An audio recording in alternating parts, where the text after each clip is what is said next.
पूरे महाभारत में भैया किसी का समाचार सुनाने भगवान द्वारकाधीश नहीं गए, पर जब अभिमन्यु की मृत्यु हुई तो महाभारत में लिखा है द्वारकाधीश स्वयं सुभद्रा को अभिमन्यु की मृत्यु का समाचार सुनाने गए।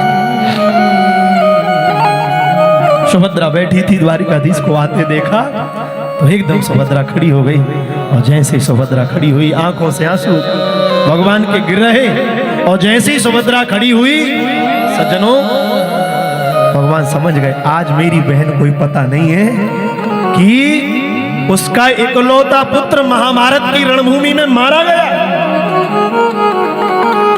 सुभद्रा ने तुरंत आसन दिया द्वारिकाधीश को, प्रभु विराज भैया है विराजिए। भगवान जैसे विराजी समझ गए आज सुभद्रा को पता नहीं है। क्या विलक्षण बात भगवान ने कही, कहा सुभद्रा तेरे जैसी नारी धन्य है, तेरी जैसी क्षत्रिय नारी धन्य। बोले क्यों? बोले सुभद्रा आज महाभारत की रणभूमि में युद्ध करते करते क्या हो गया? बोले आज महाभारत की रणभूमि में युद्ध करते करते अभिमन्यु वीर गति को प्राप्त हो गया।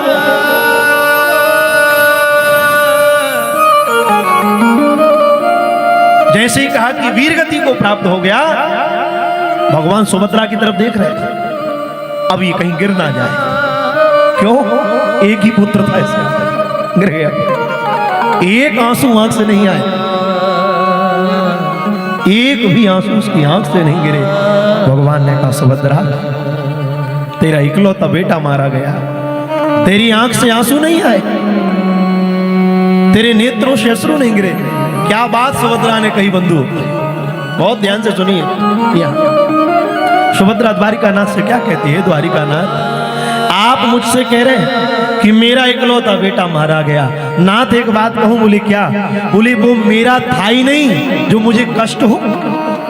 भगवान ने कहा तू रोएगी नहीं, तेरा इकलौता पुत्र मारा गया। तो क्या कहा नाथ वो मेरा था ही नहीं। वो क्यों?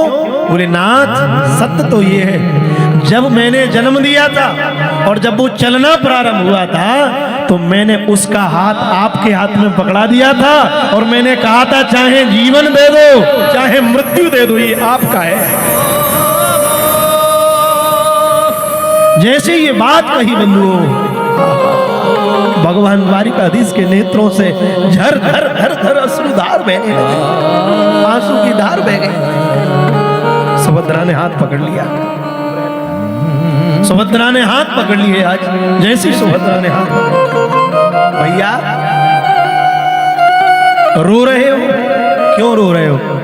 द्वारकाधीश कहते सुभद्रा तेरे जैसी भक्ता के लिए मैं नारायण ही नरावतार लेकर आता हूं। तेरे जैसी परम भक्ता के लिए मैं नारायण नरावतार लेकर आता हूं। सुभद्रा तूने मुझे जीत लिया, मांग क्या मांग रही, मांग ले क्या मांग रही? सुभद्रा ने कहा नहीं कुछ नहीं मांगूंगी, कुछ नहीं मांगूंगी। आज जैसे ये बात कही भगवान प्रसन्न हो गए। लोग कहते भगवान अवतार लेकर क्यों आते? बंधु ध्यान रखना, भगवान कभी जन्म नहीं लेते, भगवान तो अवतार लेते।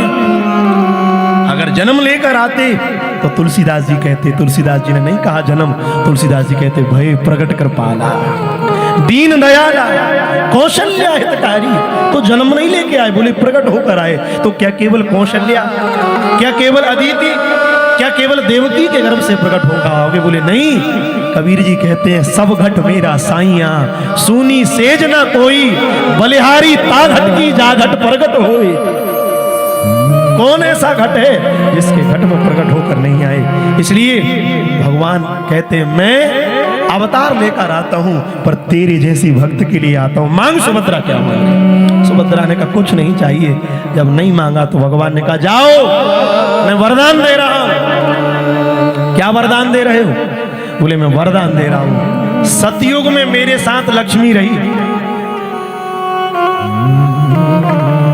त्रेता में मेरे साथ जानकी रही, द्वापर में मेरे साथ रुक्मणी और राधा रही, और सुभद्रा में इतना प्रसन्न हूं। कितना? बोले कलयुग में ना रुक्मणी मेरे साथ होगी, ना राधा मेरे साथ होगी, ना लक्ष्मी मेरे साथ होगी। मैं अपनी बहन से प्रसन्न हूं, इसलिए कलयुग में जब चौथा धाम जगन्नाथ प्रकट होकर आएगा तो मेरे साथ मेरी बहन सुभद्रा बैठेगी। मेरी परम भक्ता सुभद्रा आकर मेरे सन्निकट विराजेगी। ये भक्ति का सिद्धांत।